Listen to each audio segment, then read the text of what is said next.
Hi dears, welcome to Achus design. ഇന്ന് നമ്മൾ ജോർജറ്റിൻ്റെ ഫാബ്രിക്കിൽ സിൽക്കി ത്രെഡും കട്ട് ബീഡ്സും ഒക്കെ യൂസ് ചെയ്തിട്ടുള്ള ഒരു സിമ്പിൾ ആയിട്ടുള്ള ഒരു ഡിസൈനാണ് ചെയ്ത് കൊടുക്കുന്നത്. അപ്പോൾ ഈ ഒരു കളറിൽ കട്ട് ബീഡ്സാണ് എടുത്തിട്ടുള്ളത്. ആദ്യം തന്നെ നമുക്ക് ഈ ഒരു റൗണ്ടുള്ള ഭാഗത്തായിട്ട് നമുക്ക് ഈ ഒരു ഗ്ലൂ ഒന്ന് അപ്ലൈ ചെയ്ത് കൊടുക്കാം. B7000 എന്നും പറഞ്ഞുള്ള ഗ്ലൂ ആണ്. അപ്പോൾ അത് റൗണ്ടുള്ള ഭാഗത്തായിട്ടൊക്കെ ഒന്ന് അപ്ലൈ ചെയ്ത് കൊടുത്തിട്ട് ഈ ഒരു സ്റ്റോൺ നമുക്ക് വാങ്ങിക്കാനായിട്ട് നമുക്ക് അവൈലബിൾ ആണ് മാർക്കറ്റിലൊക്കെ. അപ്പോൾ അതൊന്ന് ഇതുപോലെ ഒന്ന് സെൻറ്റർ ഭാഗത്തായിട്ട് ഫിക്സ് ചെയ്ത് കൊടുത്ത് ഡ്രൈ ആക്കി എടുക്കുക. പിന്നെ അതിന് ശേഷം നമുക്ക് അതിന് ചുറ്റിനും റിങ്ങോട്ട് ഫ്ലവേഴ്സാണ് ചെയ്ത് കൊടുക്കുന്നത്. അപ്പോൾ ഒരു 8 സ്ട്രാൻഡ്സിലാണ് ഞാൻ ത്രെഡ് എടുത്തിട്ടുള്ളത്. അപ്പോൾ ഇതുപോലെ ഓരോ സ്റ്റോണിൻ്റെയും ഭാഗത്തായിട്ട് നമുക്ക് റിങ്ങോട്ട് സ്റ്റിച്ചൊന്ന് ചെയ്ത് കൊടുക്കണം. അപ്പോൾ ഇത് ക്രീം കളറിലെ ത്രെഡാണ് കേട്ടോ, സിൽക്ക് ത്രെഡാണ്. അപ്പോൾ അത് യൂസ് ചെയ്തിട്ടാണ് നമ്മൾ ഈ ഒരു ഫ്ലവേഴ്സൊക്കെ നമുക്ക് ചെയ്ത് കൊടുക്കുന്നത്. അപ്പോൾ ഈ ഒരു ഡിസൈൻ വന്നിട്ട് നമ്മുടെ യോക്കിൻ്റെ ഭാഗത്തായിട്ടാണ് വന്നിട്ടുള്ളത്.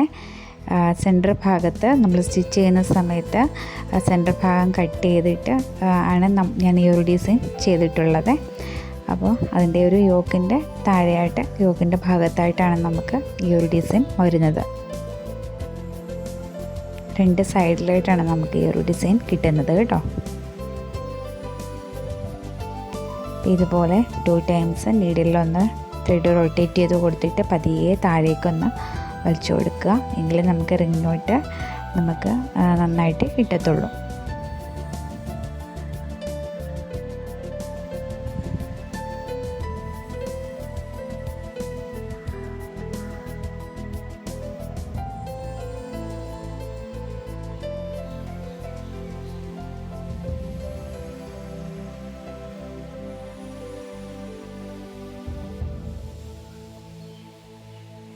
നമ്മൾ റിംഗ് നോട്ട് ഫ്ലവേഴ്സൊക്കെ ചെയ്ത് കഴിഞ്ഞു. ബാക്കിയുള്ള ഭാഗത്തൂടെ നമ്മൾ റിംഗ് നോട്ടൊക്കെ നമുക്ക് ചെയ്ത് കൊടുക്കണം.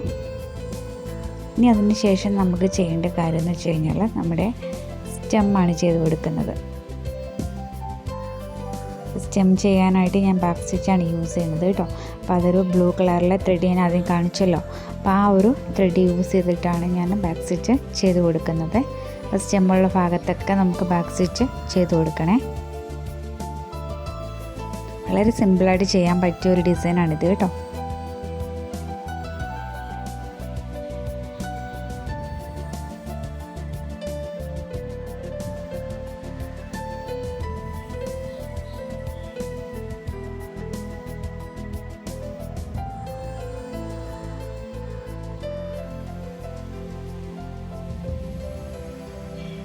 ബാക്ക് സ്റ്റിച്ച് ചെയ്ത് കൊടുത്തതിന് ശേഷം 2 സൈഡിലായിട്ട് നമുക്ക് ലീഫും കൂടെ നമുക്ക് ചെയ്ത് കൊടുക്കണം.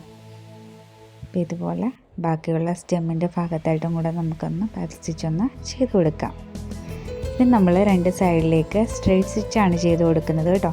അപ്പോൾ 1 ടൈം നമുക്ക് ഇതുപോലെ ത്രെഡ് എടുത്തിട്ട് സ്ട്രെയിറ്റ് ആയിട്ട് സ്റ്റിച്ച് ചെയ്ത് കൊടുക്കാം.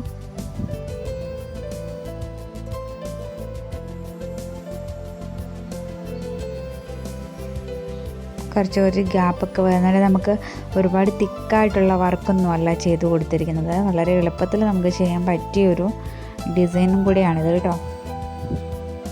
ഇതുപോലെ നമുക്ക് ബാക്കിയുള്ള സ്റ്റെമ്മും കൂടെ ഒന്ന് ചെയ്ത് കൊടുക്കാം.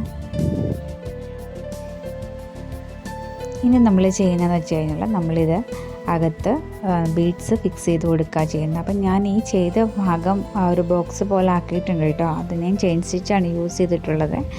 ചെയിൻ സ്റ്റിച്ച് ഇവിടെ കാണിച്ചിട്ടില്ല. അപ്പോൾ ഞാൻ വേറൊരു വീഡിയോയിൽ ചെയിൻ സ്റ്റിച്ച് ബിഗിനേഴ്സിന് വേണ്ടിയിട്ട് കാണിച്ചു തരാം. ഇപ്പോൾ ഇവിടെ ഞാൻ കാണിച്ചിട്ടില്ല. ബോക്സ് പോലെ 2 സൈഡിലാക്കിയിട്ടാണ് നമ്മൾ ഈ ഒരു ഡിസൈനൊക്കെ നമ്മൾ ചെയ്ത് കൊടുത്തിട്ടുള്ളത്. അപ്പോൾ ഇതുപോലെ ബാക്കിയുള്ള ഭാഗത്തും കൂടെ നമുക്ക് ചെയ്തെടുക്കാം. ഫൈനൽ ഔട്ട്ലുക്ക് ഇങ്ങനെയാണ് വരുന്നത്. നമ്മുടെ യോക്കിൻ്റെ താഴെയായിട്ടാണ് ഇത് വരുന്നത്. വളരെ എളുപ്പത്തിൽ ചെയ്യാൻ പറ്റിയ ഒരു ഡിസൈനാണിത്. ഇത് നമുക്ക് സെൻറ്റർ ഭാഗത്ത് ഞാൻ കട്ട് ചെയ്തിട്ട് 2 പാർട്ടാക്കി എടുക്കുകയാണ് ചെയ്യുന്നത് കേട്ടോ. ഇന്നത്തെ വീഡിയോ നിങ്ങൾക്ക് എല്ലാവർക്കും യൂസ്ഫുൾ ആയെന്നും ഇഷ്ടമായെന്നും ഞാൻ കരുതുന്നു. നമുക്ക് വീണ്ടും നല്ലൊരു വീഡിയോ ആയിട്ട് വീണ്ടും കാണാം. Thank you.